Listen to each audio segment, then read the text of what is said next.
Bienvenue à cette formation préliminaire sur le système de surveillance de la conformité au Québec, le SSCQ.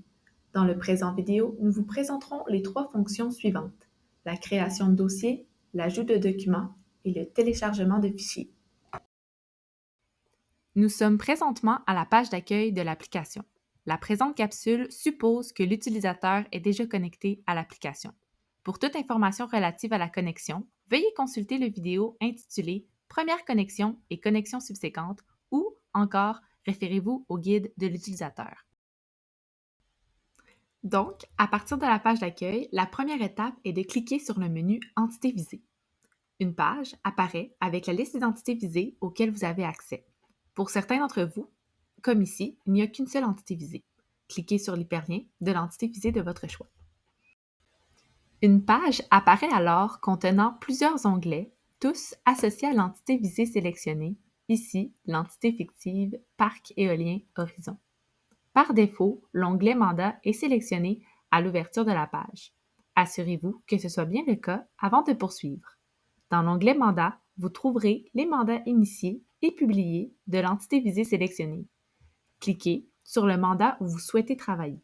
Ici, le mandat choisi est celui intitulé Audit de conformité du 1er janvier 2025. La page associée à un mandat contient deux onglets.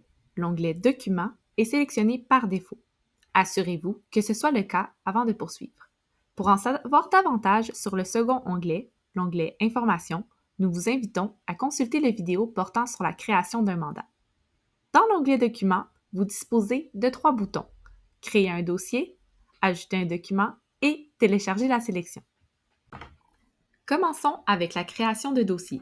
Pour créer un nouveau dossier, vous avez deux options. La première option consiste à cliquer directement sur le bouton Créer un dossier. Une fenêtre s'ouvre, ce qui permet de choisir à quel endroit sera placé le nouveau dossier. Ici, je choisis de créer un nouveau dossier sous le dossier existant à vie. Il faut ensuite nommer le dossier. On confirme et le dossier est maintenant créé.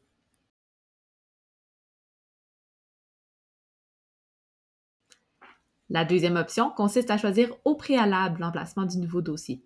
Pour ce faire, on sélectionne un dossier dans l'arborescence avant de cliquer sur Créer un dossier. Lors de l'ouverture de la fenêtre, l'emplacement est déjà sélectionné et il ne reste plus qu'à nommer le dossier.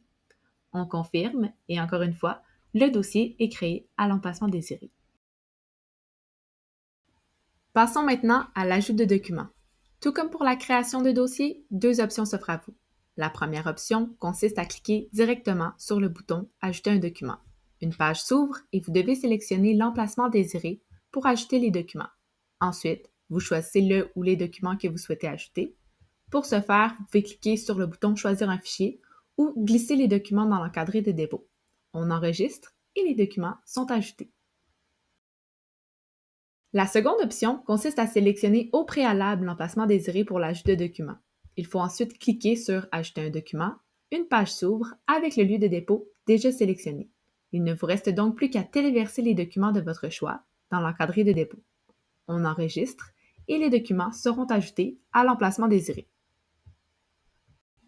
Bien qu'il soit permis d'ajouter plusieurs fichiers en même temps, la Régie recommande fortement de les regrouper au sein d'un même fichier zip. Finalement, passons au téléchargement de fichiers. Pour ce faire, veuillez sélectionner le document, le dossier ou la combinaison de votre choix avant de cliquer sur le bouton Télécharger la sélection. Un maximum de 10 fichiers par téléchargement est autorisé. Si vous dépassez cette allocation, un message d'erreur sera produit. Il est important de noter que bien que la sélection multiple de documents et de dossiers est possible pour le téléchargement de fichiers, ce n'est pas le cas lors de la création d'un dossier ou de l'ajout de documents. En effet, dans ces cas-ci, un seul dossier doit être sélectionné car il indique l'emplacement de création de dossier ou l'emplacement d'ajout de documents. Si ces règles ne sont pas respectées, un message d'erreur s'affichera. Ces consignes sont rappelées à l'écran en tout temps à titre de rappel dans la note d'information.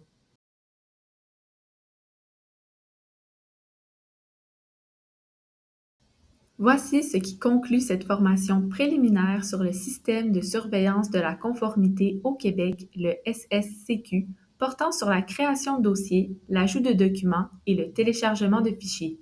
Merci pour votre écoute. Pour plus d'informations, nous vous invitons à consulter les autres vidéos de formation préliminaire ainsi que le guide de l'utilisateur.